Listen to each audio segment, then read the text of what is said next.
بسم اللہ الرحمن الرحیم۔ ایک عظیم غلام کا صبر۔ روایات میں آتا ہے کہ جس زمانے میں ہمارے رسول پاک صلی اللہ علیہ وآلہ وسلم نے لوگوں کو اللہ کے سچے دین اسلام کی طرف بلانا شروع کیا، مکہ میں ایک غریب آدمی غلامی کی زندگی گزار رہے تھے۔ ان کا آقا قریش کے خاندان بنو جمع کا ایک رئیس تھا۔ اس کو اپنے بتوں اور باپ دادا کے مذہب سے بڑی محبت تھی۔ رسول پاک صلی اللہ علیہ وآلہ وسلم نے لوگوں کو بتوں کی پوجا کرنے سے منع کیا اور صرف ایک اللہ کو ماننے کی نصیحت کی، تو وہ آپ صلی اللہ علیہ وآلہ وسلم کا سخت دشمن ہو گیا۔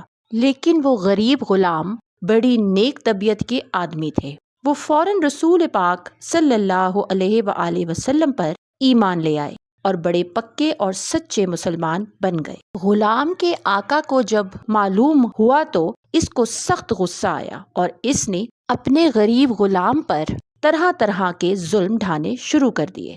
اس ظالم نے اپنے خاندان والوں سے کہہ دیا کہ جب تک یہ غلام اسلام سے توبہ نہیں کرتا اس کو خوب سزا دو۔ یہ بے رحم لوگ دوپہر کے وقت اس بیچارے غلام کو تپتی ہوئی ریت پر اوندھے منہ لٹا دیتے اور پیٹھ پر ایک وزنی پتھر رکھ دیتے تاکہ ہل جل نہ سکے۔ پھر انہیں بڑی بے دردی سے پیٹتے یہاں تک کہ وہ بے ہوش ہو جاتے۔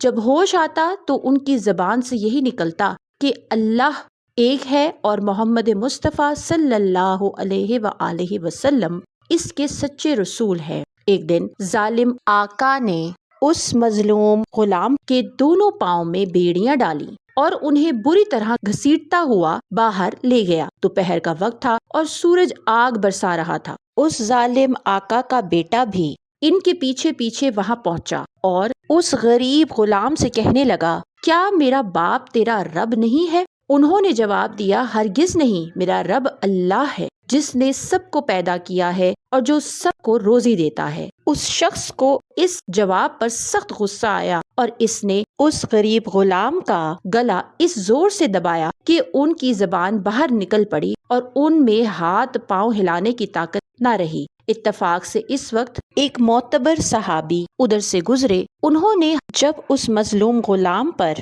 یہ ظلم ہوتے دیکھا ان کا دل بھر آیا۔ اسی وقت اس غریب غلام کو اس کے ظالم آقا سے خرید کر آزاد کر دیا۔ لیکن اس کے بعد بھی مکہ کے کافروں نے ان کو ستانا نہ چھوڑا۔ آخر نبوت کے 6 سال وہ رسول پاک صلی اللہ علیہ وآلہ وسلم سے اجازت لے کر بہت سے دوسرے مسلمانوں کے ساتھ مکہ سے ہجرت کر کے حبش چلے گئے۔ اللہ کے راستے میں مصیبتیں جھیلتے جھیلتے ان کی صحت بگڑ گئی تھی اور وہ بہت کمزور ہو گئے تھے، لیکن وہ ہر وقت اللہ کا شکر ادا کرتے رہتے تھے کہ اس نے انہیں اسلام کی دولت عطا کی۔ اس غلام نے بعد میں ایمان افروز زندگی گزاری اور اپنے باقی ساتھی مسلمانوں کا تہہ دل سے ساتھ دیا، اور انہوں نے اپنے سچے دین کی خاطر جس صبر سے ہر قسم کی سختیوں کا مقابلہ کیا، وہ رسول پاک صلی اللہ علیہ وآلہ وسلم کے پیارے ساتھیوں میں ایک مثال بن گیا تھا۔